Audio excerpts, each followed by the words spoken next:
ನಮಸ್ತೆ. ಈಗ ಪ್ರಮುಖವಾಗಿ ಏನಂತಂದ್ರೆ ನೀವು ಒಂದೇ ಒಂದು ಡೈಲಾಗ್ ಹೇಳಿದ್ರಿ. ಸಹಜವಾಗಿ ಉಪ್ಪಿ ಸರ್ ಸಿನಿಮಾ ಅಂದಾಗ ಡೈಲಾಗ್ಗಳಿಗೂ ಒಂದು ಮಹತ್ವ ಇರುತ್ತೆ. ಒಂದ್ ಡೈಲಾಗ್ ಅಲ್ಲಿ ಇಡೀ ಸಿನಿಮಾನ ಅರ್ಥ ಮಾಡಿಸುವಂತ ಪ್ರಯತ್ನ ಆಗಿದೆ ಅಂತ ಹೇಳ್ಬೋದು ಸರ್.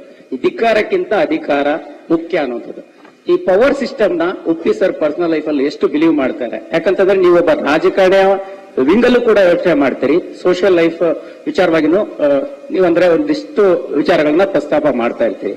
ಸೊ ಈ ಸಾಧ್ಯತೆಗಳು ಅಂದ್ರೆ ನೀವು ತೋರಿಸುವಂತ ಸಿನಿಮಾ ಸಾಧ್ಯತೆಗಳು ಜನರಿಗೆ ಎಲ್ಲ ಅರ್ಥ ಆಗಿ ಬದಲಾಗುವಂತಹದ್ದಾದ್ರೆ ನಿಮ್ಮ ಹಿಂದಿನ ಸಿನಿಮಾಗಳು ಕೂಡ ಸಾಕಷ್ಟು ಸಂದೇಶವನ್ನು ಕೊಡುತ್ತೆ. UI ಪರ್ಟಿಕ್ಯುಲರ್ ಆಗಿ ಅದಕ್ಕೆ ಎಷ್ಟು ಸ್ಫೂರ್ತಿ ಆಗ್ಬೋದು ಅನ್ನುವಂಥದ್ದು ಸರ್. ಅಲ್ಲ, ಇದರಲ್ಲಿ ಒಂದಿದೆ ಆಕ್ಚುಲಿ ಅದನ್ನ ಬಹಳ ಕಷ್ಟ ಆಗ್ಬೋದು ನಿಮ್ಗೆ ಅದು ಅರ್ಥ ಮಾಡ್ಕೊಳ್ಳೋದು. ಬಟ್ ಅರ್ಥ ಮಾಡ್ಕೊಂಡ್ಬಿಟ್ರೆ ಮಾತ್ರ ನೀವು ನಿಜವಾಗ್ಲೂ ಎಕ್ಸ್ಟ್ರಾಂಡ್ರಿ ಆಗ್ಬಿಡ್ತೀರಾ. ಫುಲ್ ಪಿಕ್ಚರ್ ಹಂಗಿರಲ್ಲ. ಫುಲ್ ಪಿಕ್ಚರ್ ಬೇರೆ ತರನೇ ಇರುತ್ತೆ, ನಿಮ್ಗೆಲ್ಲ ಮಜಾ ಸಿಗುತ್ತೆ, ಎಲ್ಲ ರೀತಿನೂ ಇರುತ್ತೆ. ಬಟ್ ಒಂದ್ ಎಲಿಮೆಂಟ್ ಇದೆ, ಅದು ಬಹಳ ಕಷ್ಟ ಅರ್ಥ ಆಗೋದು. ಅದು ಯಾರೋ ಒಬ್ರಿಗೆ ಅರ್ಥ ಆದ್ರೆ ಅವ್ರು 10 ಜನಕ್ಕೆ ಹೇಳಲೇಬೇಕು, ಅಷ್ಟು ಮಾತ್ರ ಹೇಳಬಲ್ಲೆ ಸರ್. ರಿಯಲ್ ಲೈಫ್ ಅಲ್ಲಿ ಉಪ್ಪಿ ಸರ್ಗೆ ಪವರ್ ಸಿಕ್ಕರೆ ಏನಾಗುವಂತ ಒಂದು ದೊಡ್ಡ ಡ್ರೀಮ್ ಇದೆ ಸರ್. ಏನ್ ಚೇಂಜ್ ಮಾಡುವಂತ ಚಾಲೆಂಜ್ ಇದೆ ಸರ್? ನಿಮ್ಗೆ ತೋರಿಸಿದಿನಲ್ಲ, ಪವರ್ ಸಿಕ್ಕರೆ ಏನ್ ಮಾಡ್ತೀನಿ ಅಂತ. ಅಲ್ಲ ಸರ್, ಈ ಸಗಡ ಗಡ ಗಡ ಗಡ ಗಡಗ ಅಷ್ಟೇನಾ ಸರ್ ಅದಕ್ಕೆ ಸೊಲ್ಯೂಷನ್? ಸರ್ ಫೈನಲಿ ಒಂದು ಪ್ರಶ್ನೆ ನಿನ್ನೆ ಕೂಡ ಸುದೀಪ್ ಸರ್ ಕೇಳಿದ್ವಿ. ಕನ್ನಡ ಚಿತ್ರೋದ್ಯಮದಲ್ಲಿ ಈ ಡಿಸೆಂಬರ್ ತಿಂಗಳನ್ನಂತದ್ದು ಸ್ಟಾರ್ಗಳಿಗೆ ಲಕ್ಕಿಯೆಸ್ಟ್ ಅಂತಂದು ರಿಲೀಸ್ ಮಾಡುವಂತದ್ದ, ಅಥವಾ ನಿಮ್ಗೆ ಈ ಅದೃಷ್ಟದ ಮೇಲೆ ಎಷ್ಟೊಂದು ನಂಬಿಕೆ ಇದೆ?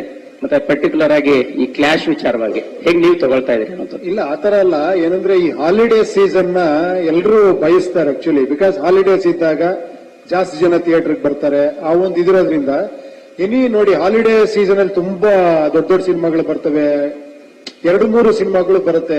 ಏನಂದ್ರೆ ಒಂದು ಧೈರ್ಯ.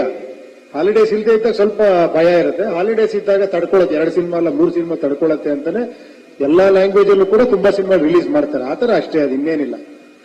ಸರ್ ಹಾ ಸರ್, ಇಲ್ಲಿ ರಮೇಶ್ ಸರ್ ಟಿ ಹೇಳಿ ಸರ್. 2010ರಲ್ಲಿ ಸೂಪರ್ ಸಿನಿಮಾ ಬರುತ್ತೆ. ಅದು 2035ಕ್ಕೆ ಭಾರತ ಹೇಗಿರುತ್ತೆ ಅನ್ನೋದು ಅಡ್ವಾನ್ಸ್ ಕತೆ ತೋರಿಸಿದ್ದು. ಹೇಗೆ ಇಲ್ಲಿ 2024ರಲ್ಲಿ ಸಿನಿಮಾ 2040ರಲ್ಲಿ ಹೇಗಿರುತ್ತೆ ಅಂತ. ಇನ್ನೊಂದು ಸಿನಿಮಾ ಸೂಪರ್ ಸಿನಿಮಾದ ಮುಂದುವರೆದ ಭಾಗನ ಅಥವಾ ಅದಕ್ಕೂ ಏನಾದ್ರು ಲಿಂಕ್ ಇದೆಯಾ ಸರ್? ಅಲ್ಲ, ಅದು 30 ಅಂತ, ಇದು 40 ಅಂದ್ರೆ ಹೆಂಗ್ ಬೇಕಾದ್ರೆ ಅನ್ಕೊಂಡ್ ಬಂದಿವಿ. 10 ವರ್ಷ ಮುಂದುವರೆದ್ರ ಮೇಲೆ ತೋರಿಸಿರೋದು ಇದು.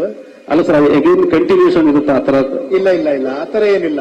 ಆತರ ಆ ಸಬ್ಜೆಕ್ಟ್ಗೂ ಈ ಸಬ್ಜೆಕ್ಟ್ಗೂ ಸಂಬಂಧ ಇಲ್ಲ. ಇದು ನಿಜ ಹೇಳಬೇಕು ಅಂದ್ರೆ ಕಂಪ್ಲೀಟ್ಲಿ ಮೆಟಫರಿಕಲ್ ಆಗಿರುತ್ತೆ ಈ ಸಿನಿಮಾ. ಒಂದಂತೂ ಹೇಳಕ್ ಇಷ್ಟಪಡ್ತೀನಿ, ಸಿಂಬಾಲಿಸಂ ಜಾಸ್ತಿ ಇರುತ್ತೆ. ಏನಂದ್ರೆ ನೀವು ಸಿನಿಮಾ ನೋಡಿ, ಒಂದು ನಾರ್ಮಲ್ ಒಂದು ಕಮರ್ಷಿಯಲ್ ಸಿನಿಮಾ ತರ ನೀವು ನೋಡ್ಕೊಂಡು ಎಂಜಾಯ್ ಮಾಡ್ಕೊಂಡು ಹೋಗ್ಬೋದು. ಅಲ್ಲಿ ಟ್ವಿಸ್ಟ್ ಟರ್ನ್ ಅದೊಂಥರ ಇದ್ದೇ ಇರುತ್ತೆ.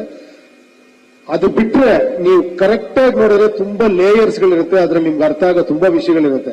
ಅದು ಡಿಪೆಂಡಿಂಗ್ ಅಪಾನ್ ಯು ಓನ್ಲಿ ಅಷ್ಟೇ, ನಿಮ್ಮ ಮೇಲೆ ಮತ್ತೆ ಡಿಪೆಂಡ್ ಅಷ್ಟೇ, ಯಾರು ಹೆಂಗ್ ನೋಡ್ತಾರೆ. ಇವಾಗ ನೋಡಿ, ಈ ಟೀಸರ್ ನ ಒಬ್ಬೊಬ್ರು ಒಂದೊಂದ್ ರೀತಿ ಏನೋ ವಿಮರ್ಶೆ ಮಾಡ್ತಾ ಇದಾರೆ, ಒಬ್ಬೊಬ್ರು ಒಂದೊಂದ್ ರೀತಿ ಯೋಚನೆ ಮಾಡ್ತಿದ್ದಾರೆ, ಆತರ ಅದು. ಬಟ್ ಇಲ್ಲಿ ಒಂದೇ ಒಂದು ಪಾಯಿಂಟ್ ಮಾತ್ರ ಹೇಳಕ್ ಇಷ್ಟಪಡೋದು. ಬಟ್ ಇಡೀ ಸಿನಿಮಾ ಬೇರೆ ಬೇರೆ ಲೇಯರ್ಸ್ ಇರುತ್ತೆ, ಬೇರೆ ಬೇರೆ ತರನೇ ಇರುತ್ತೆ, ಬೇರೆ ಬೇರೆ ಟಾಪಿಕ್ ಇರುತ್ತೆ. ಅದು ನೀವು ಸಿನಿಮಾ ನೋಡಿದ್ರೆ ನಿಮ್ಗೆ ಅರ್ಥ ಆಗುತ್ತೆ ಆಕ್ಚುಲಿ.